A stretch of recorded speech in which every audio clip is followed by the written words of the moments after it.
A gente traz o caso que foi relatado pela atriz Samara Filippo. Ela denunciou que a filha de 14 anos, aluna do ensino fundamental, foi vítima de racismo dentro do tradicional Colégio Vera Cruz, na zona oeste da cidade de São Paulo. Hoje, nesta tarde de hoje, o colégio deve fazer uma reunião da sua direção para decidir que medidas tomar sobre o caso. As alunas que praticaram o ato de racismo foram suspensas por tempo indeterminado. Vou voltar aqui para esta câmera porque já aparece a própria Samara Filippo. Agradeço, muito boa tarde pela sua disponibilidade, Samara. E o Pedro Duran, nosso analista aqui, que também tem acompanhado de perto esse caso e ajudou a viabilizar a entrevista. Portanto, Pedro, por favor, começar com a nossa conversa aqui com a Samara nesse momento tão difícil e de um caso que é importante que seja noticiado, discutido, debatido, para que não se repita nunca mais com nenhuma criança, nenhum adolescente. Pedro. É isso, Yuri. Obrigado. Boa tarde para você, para a Samara, para todo mundo que acompanha a gente. Queria começar, Samara, com a sua expectativa para essa reunião de hoje que o colégio vai ter. Eles devem tomar uma decisão sobre como vão proceder nesse caso. O Vera Cruz é um colégio humanista aqui de São Paulo, tem até políticas ali antirracistas no currículo deles, nos programas. Qual é a tua expectativa? O que você imagina que eles podem fazer? Sei que você desejaria a expulsão, mas o que você acha que vai acontecer? Boa tarde. Boa tarde a todos, boa tarde, Yuri e Pedro. Gente, em primeiro lugar de tudo, eu não quero isolamento de nenhum adolescente, eu não quero linchamento, cancelamento. Eu acho que eu só não quero que as agressoras convivam no mesmo ambiente que a minha filha. Então, eu espero do colégio, nessa reunião, medidas realmente enfáticas, condizentes com o crime que é o racismo.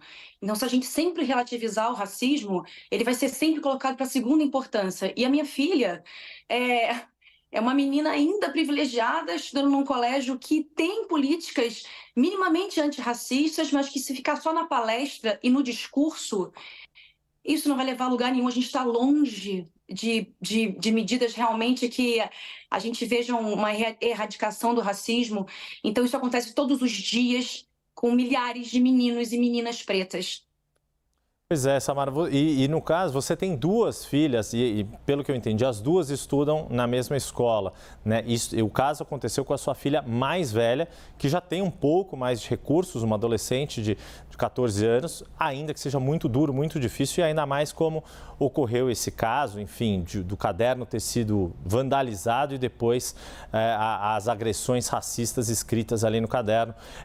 Eu queria que você contasse um pouco como você tem lidado com as suas duas filhas diante desse episódio e o que fazer, como você mesma disse. As suas duas filhas têm uma situação mais privilegiada em relação a outras crianças pretas ou pardas que têm a chance de estudar em colégios majoritariamente brancos, mas talvez não consigam ter a mesma estrutura, as mesmas condições para esse enfrentamento.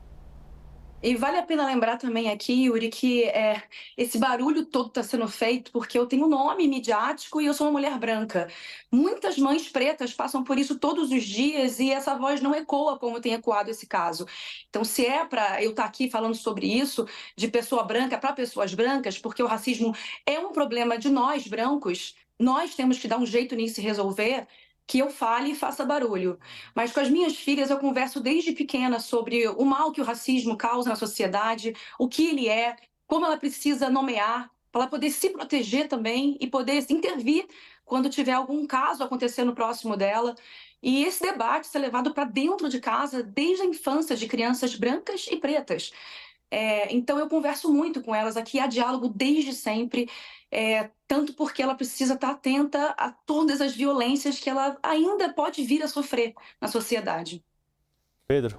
E ao longo desses últimos anos, enfim, dentro e fora do colégio, que outros episódios que você presenciou com as suas filhas, enfim, que te chamaram a atenção e que te fizeram, inclusive, ter também uma reflexão pessoal sobre esse tema, que eu imagino que você agora está ajudando a construir uma reflexão coletiva, mas já deve ter pessoalmente se pegado fazendo reflexões sobre esse racismo estrutural. Você deve ter vivido alguns momentos ao longo da vida das suas filhas em que os episódios de racismo foram presenciados, né, Samara? Sim, eu já vivi no Rio de Janeiro quando eu morava lá, já tivemos agressões verbais, mas também é sempre importante lembrar que a gente fala de um corte de tom, né, de pele. Quanto mais a pessoa preta mais ela é excluída, mais ela sofre violência. Então, a Alice ainda vive a Alice vive num meio branco, né? E eu tento trazer para ela identidade, pertencimento, ancestralidade, porque mães brancas de crianças pretas precisam estar atentas a isso para essa criança não crescer em um ambiente majoritariamente branco e não entender da onde que ela faz parte e se deparar com um racismo que vai violentá-la psicologicamente, emocionalmente muito mais tarde, sabe? Então já passei, não tão grave como esse agora, não tão barulhento como esse agora, mas eu também, que me fez enxergar que eu preciso falar sim que isso é crime, que eu preciso estar revoltada e o meu sentimento não é exagero. Samara, queria te ouvir um pouco. Você colocou, e o Pedro Duran também destacou, o quanto o Veracruz é uma escola que tem preocupações antirracistas, tem uma doutrina ou uma linha pedagógica, melhor, mais do que doutrina, uma linha pedagógica humanista, enfim, e digo com conhecimento de causa. A minha enteada estudou no Veracruz, fazer esse disclaimer aqui para dizer que eu tenho bastante conhecimento do assunto. Meu filho também estuda em outra escola que tem uma preocupação antirracista bastante importante. Queria te ouvir um pouco de como foi a reação das demais famílias, porque, como você disse, é uma discussão que tem que envolver pessoas brancas, as famílias brancas que passam a conviver com alunos que não são brancos nas escolas que querem e fazem disso algo importante do ponto de vista pedagógico.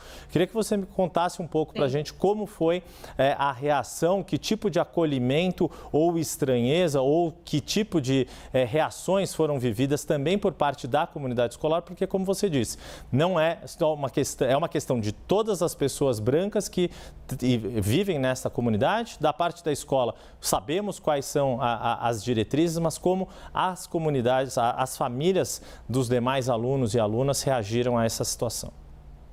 Inclusive, eu fui muito bem acolhida. Eu acho assim, há um debate no ar, nem todo mundo concorda com a expulsão.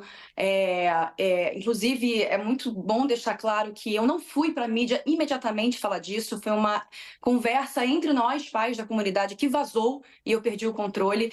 Eu só viria à mídia após atitudes que eu não concordasse com a escola fossem.